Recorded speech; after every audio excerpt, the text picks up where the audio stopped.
فضیل ابن عیاض رحمه الله بارک راضی د دوی ژوند هم د ګناهونو نه ډکو او دی ډاکو مو بلکې د ډاکوانو سردارو او چې چرته به قافله په یو لار باندې تلا نو د هغوی سره به صرف د فضیل د نوم یاره وه د ده دا نوم دومره خور شوی و چې یوه قافله به یوازې نه تله یو کس نه قافله به یوازې په لاره باندې نه تله بلکې څو قافلې چې به راجمع شوې هله بیا په لاره تلله لیکن بیا به هم په یره باندې تلله یو ځل دی د خپلې بد عملۍ دپاره د خپل کور نه روځي او دی په دیوال باندې چې کوم دی چې لانګ لګی په دغه وخت کې وایي دا د قرآن مجید یو آیت واورېدو چې الم یأني للذین آمنوا ان تخشع قلوبهم لذکر الله آیا د مسلمانانو دپاره دغه وخت نه دی راغلی چې دوی د الله د یاد د وجې نه د دوی د زړونه ویریږي په دوی باندې د الله د عظمت د وجې نه یره راشي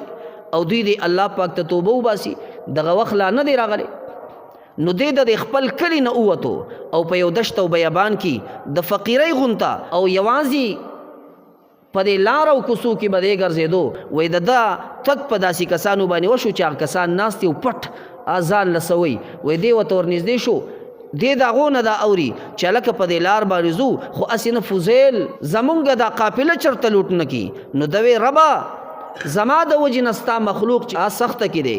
الله ما دا هر څه پرېښودل ما ستا مخلوق ته چې څومره ضرر رارسولی دی الله د هغو نه هم معافي غواړم ستا نه هم معافي غواړم په هغه وخت کې د الله رب ذوالجلال په در کې چې کوم دی دی سوال کوي الهي قد تبت الیک